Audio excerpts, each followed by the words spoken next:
Olá pessoal, tudo bem? Então, como a gente viu e falou no vídeo anterior, quando uma peça passa por um processamento que envolve deformação plástica, ela acaba passando pelo encruamento. E muitas vezes esse encruamento não é bem-vindo em termos de propriedades para essa peça. Para recuperar as características estruturais, microestruturais da peça, é feito um tratamento térmico de recozimento nela. Então, o recozimento ele é separado em 3 etapas: a recuperação, a recristalização e o crescimento de grãos. Então, nesse vídeo aqui, a gente vai falar sobre o que acontece em cada uma dessas etapas do tratamento térmico de recozimento. Então, o tratamento térmico é chamado recozimento e essas aqui são as etapas pertencentes a esse tratamento térmico. Então, vamos começar com uma primeira etapa, que é a etapa de recuperação. A recuperação ela é a primeira etapa do tratamento térmico de recozimento. Ela consiste em colocar energia térmica o suficiente para dar mobilidade atômica e essas discordâncias que estavam em excesso dentro do material começarem a se acomodar, se organizar, se ordenar próximas ao contorno de grão. Durante a etapa de recuperação, há uma eliminação parcial dos efeitos da deformação plástica. Então, há uma redução da tensão residual que estava dentro do material proveniente daquele excesso de discordâncias. Há uma aniquilação de discordâncias, principalmente aquelas de sentido contrário. Então, elas se anulam, né? Dois planos incompletos se juntam e formam um plano completo.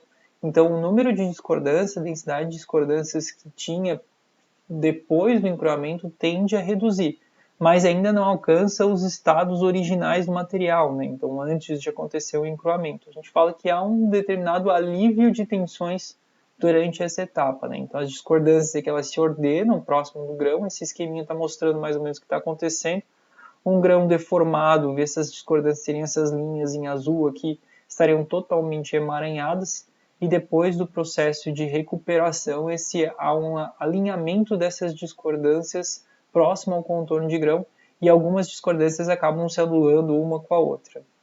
Dentro da etapa de recuperação também acontece um processo chamado poligonização. É quando as discordâncias se alinham formando subgrãos.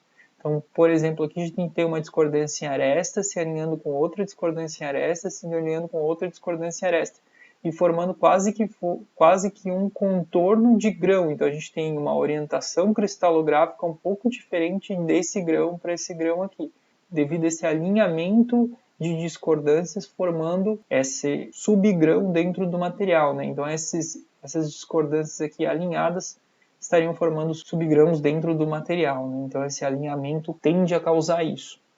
Vale ressaltar também que se eventualmente o material for resfriado depois da etapa de recuperação, esse tratamento térmico é chamado de alívio de tensões. É quando a gente coloca um pouquinho de temperatura no material para dar uma mobilidade atômica e para diminuir um pouco das tensões atreladas às discordâncias, né, devido à aniquilação delas e uma melhor organização delas próximo ao contorno de grão.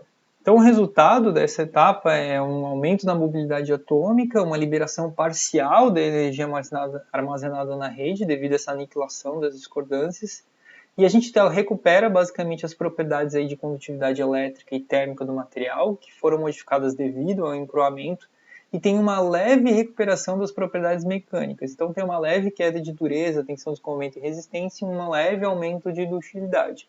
Só que ainda a gente não recuperou as propriedades originais do material. Aí a gente vai partir para a segunda etapa do processo de recozimento, tratamento térmico de recozimento, que é a etapa de recristalização.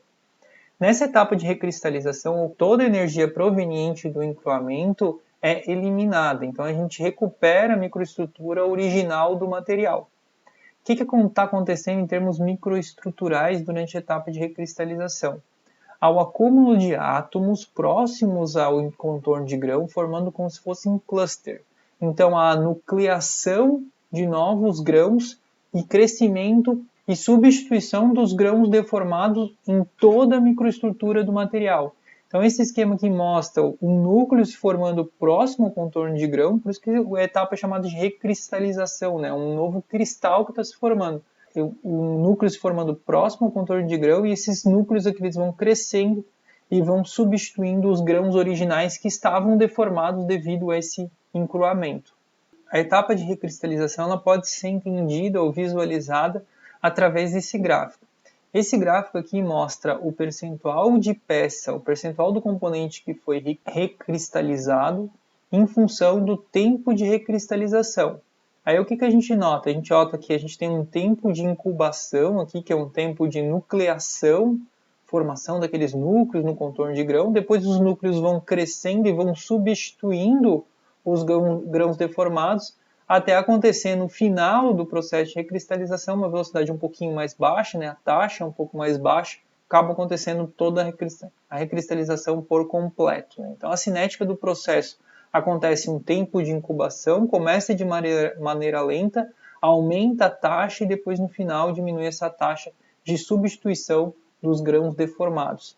Esse esqueminha aqui mostra os grãos alongados, que seriam os grãos deformados, passando por uma etapa de recuperação, então alinhamento das discordâncias próximas ao contorno de grão e aniquilação de algumas discordâncias em sentidos opostos. A gente não consegue ver nenhuma diferença em termos de microestrutura aqui nesse esquema, né?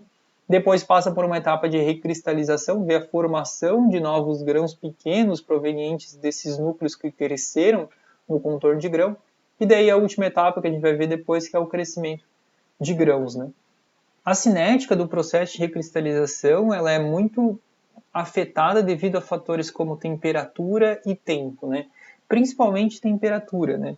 Para a gente conseguir fazer uma recristalização eficiente, a gente tem que alcançar a temperatura de recristalização daquele material. Se a gente não conseguir alcançar a temperatura de recristalização daquele material, o material, por mais tempo que a gente deixe dentro do forno, ele não vai formar novos cristais. E se a gente ultrapassar aquela temperatura de recristalização, o tempo necessário para acontecer a recristalização por completo é mais rápido. Então aqui esse gráfico ilustra isso aqui. Então a gente tem 4 diferentes temperaturas aqui no gráfico.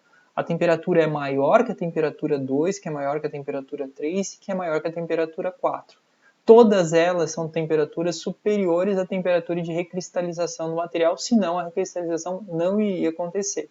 Então veja que uma temperatura maior tem um menor tempo de incubação para formar os núcleos, aqueles clusters de átomos se posicionando no contorno de grão. A taxa de recristalização é bem mais rápida, né? A inclinação dessa reta aqui é bem maior do que a temperatura 4, e o processo finaliza num tempo bem menor, né? Enquanto que na temperatura 4 o processo ainda nem começou, ainda está na etapa de incubação, a temperatura 1 aqui, o processo já estaria finalizado. É interessante notar que dependendo do material que a gente está tratando, ele tem diferentes temperaturas de recristalização. Olha, por exemplo, o ferro, né? O ferro ele precisa, a temperatura de recristalização dele é 450 graus Celsius. Se eu não chegar nessa temperatura durante o tratamento térmico, ele não vai formar novos cristais e não vai substituir os cristais originais. O aço já precisa de temperaturas em torno de 550 a 600 graus Celsius, né? Agora, olha que interessante o chumbo e o estanho. A temperatura de recristalização deles é menos 4 graus Celsius. Isso significa o quê? Significa que se eu pegar uma peça de chumbo ou estanho e deformar ela plasticamente, ou seja, encruar ela, a temperatura ambiente, né, seria aqui a 25 graus Celsius, eu já estaria acima da temperatura de recristalização. Então eu faria o processo de encruamento em paralelo com a recristalização. O material em temperatura ambiente não pode ser encontrado encruado, porque a temperatura ambiente já é acima da temperatura de recristalização desse material. Enquanto, por exemplo, que o alumínio ele tem uma temperatura de recristalização, alumínio de alta pureza, de 80 graus Celsius. Então eu consigo deformar ele plasticamente a temperatura ambiente e trabalhar com ele encruado, só que se eu botar 100 graus Celsius dentro do forno, ele vai passar pela etapa de recristalização. Então aquele termo que a gente viu nos outros vídeos, chamado trabalho a frio, significa que a gente está abaixo da temperatura de recristalização daquele material. Por isso que é chamado de trabalho a frio. Então, quando a gente processa um aço abaixo da temperatura de recristalização dele, que seria 550 graus Celsius, para esse aço aqui que está sendo mostrado na tabela, a gente está fazendo um trabalho a frio, a peça vai ficar encruada. Se eu processar uma peça de estanho a 25 graus Celsius, eu vou estar fazendo um trabalho a quente. porque eu estou acima da temperatura de recristalização desse material, né? Para vocês visualizarem a evolução de uma microestrutura de uma peça que passa pela recristalização, eu vou mostrar algumas imagens aqui. Então essa aqui é uma peça de latão, né, cobre e zinco, que foi encruada. A gente consegue ver aí os grãos, os planos aqui de movimentação das discordâncias, sistema de escorregamento em cada um dos grãos, e aqui ela já começa a passar por uma etapa de recristalização. O que a gente consegue ver? A gente consegue ver alguns núcleos aqui que seriam núcleos, clusters de átomos que foram se juntando, não deformados. À medida que a gente vai deixando mais tempo, né, então aqui foi 580 graus Celsius por 3 segundos, aqui 580 graus Celsius por 5 segundos, a gente vai começar a ver que os grãos originais eles vão sendo substituídos por vários núcleos, vários pequenos núcleos que vão tomando as posições dos grãos originais. Depois de 8 segundos, a gente praticamente não vê mais grãos originais na microestrutura, a gente só tem grãos novos, né? E à medida que a gente vai deixando mais tempo e mais temperatura, esses grãos novos vão crescendo e vão substituindo a microestrutura original do material. Então aqui a gente teria uma microestrutura semelhante à original antes do processo de deformação plástica. Vale lembrar de um aspecto, né? Eu peguei, por exemplo, a minha peça de latão, eu dobrei ela, né? Então, no processo de dobrar ela, eu causei uma deformação plástica naquele material. Eu submeti essa peça a um tratamento térmico de recozimento. Eu vou causar todas essas mudanças microestruturais na minha peça. Entretanto, o formato da minha peça vai continuar exatamente como aquele dobrado. Então, a minha peça, pelo fato de eu passar por um tratamento de recozimento, ela não vai voltar a ter a geometria original. Aquela geometria foi modificada devido à movimentação das discordâncias e não tem como voltar, só se eu fizer uma nova deformação plástica no sentido oposto aqui. O tratamento de recozimento, ele só vai recuperar a microestrutura que a gente teria antes do processo de encruamento. E aqui tem um estudo bem interessante que a gente consegue ver que realmente a gente precisa alcançar a temperatura de recristalização para formar novos cristais dentro do material. Então aqui é um aço de baixo teor de carbono que foi submetido a uma laminação a frio. Então teve um trabalho a frio aí de 84%. Aqui nesse gráfico a gente vê uma dureza Rockwell na escala 30T aqui, e a gente consegue ver nesse eixo o tempo de recozimento em segundos. A gente foi feita a laminação a frio e a dureza do material deu em 75 aqui. Depois foram feitos tratamentos a diferentes temperaturas, 300, 400, 450, 500 e 600 graus Celsius. E daí foi monitorado a dureza do material em diferentes tempos, né? Depois de tempos muito longos aí para tratamentos térmicos de 300, 400, 450 e 500 graus Celsius, a dureza se manteve intacta basicamente em relação à peça que foi encruada. Ou seja, mesmo para tempos muito longos, não foi o suficiente para recuperar a microestrutura original do material. Já a temperaturas aí de 600 graus Celsius, depois de 10 segundos, a gente começa a ver uma queda na dureza do material. Ou seja, a microestrutura do material recuperou o estado original, então a dureza do material caiu aqui, né? Então a gente tem que alcançar temperaturas de 600 graus Celsius, tem que alcançar a temperatura de recristalização daquele material para conseguir recuperar as características originais em termos de microestrutura. Então aqui no slide ele comenta, para temperaturas inferiores a 500 graus, a dureza praticamente é insensível, não houve modificação. A 600 graus, a dureza é reduzida significativamente em menos de 1 hora. Bom, e agora a gente vai para a última etapa do tratamento térmico de recozimento, que é o crescimento de grãos, né? Então, a força motriz para acontecer o processo de recuperação e recristalização é a energia proveniente do encruamento mais a temperatura. Entretanto, toda a energia que veio do encruamento já foi gasta durante a etapa de recuperação, que foi de maneira parcial, e de maneira total na etapa de recristalização. E agora a gente chegou na última etapa, que é o crescimento de grãos. Então a gente não tem mais energia proveniente do encruamento. A gente só tem energia térmica, né? Então o que vai acontecer? Qual vai ser a força motriz para os grãos crescerem, né? Basicamente é a redução da tensão superficial. Então, grãos pequenos têm uma tensão superficial relativamente grande. Então, eles vão tender a se coalescer e formar um grão maior. É a mesma coisa que eu pegar várias gotinhas de óleo e jogar num copo d'água. Se eu esperar algum tempo, essas gotinhas vão se juntar e formar uma gota maior, para reduzir a tensão superficial atrelada àquela superfície livre de cada gota, e aqui nesse caso a superfície livre de cada grão. Né? Então, há uma diminuição da área total de contornos, a difusão dos átomos em pequena escala, próximo a esses contornos aí, e os átomos eles tendem a se difundir em direções contrárias a esses contornos. Geralmente os grãos maiores eles crescem consumindo aí os grãos menores, né? Então os grãos menores eles são consumidos pelos grãos maiores, os átomos se difundem nesse sentido de tentar consumir, e à medida que a gente deixa mais tempo e mais temperatura, esses grãos vão crescendo cada vez mais. Né? É importante lembrar um aspecto aqui, né?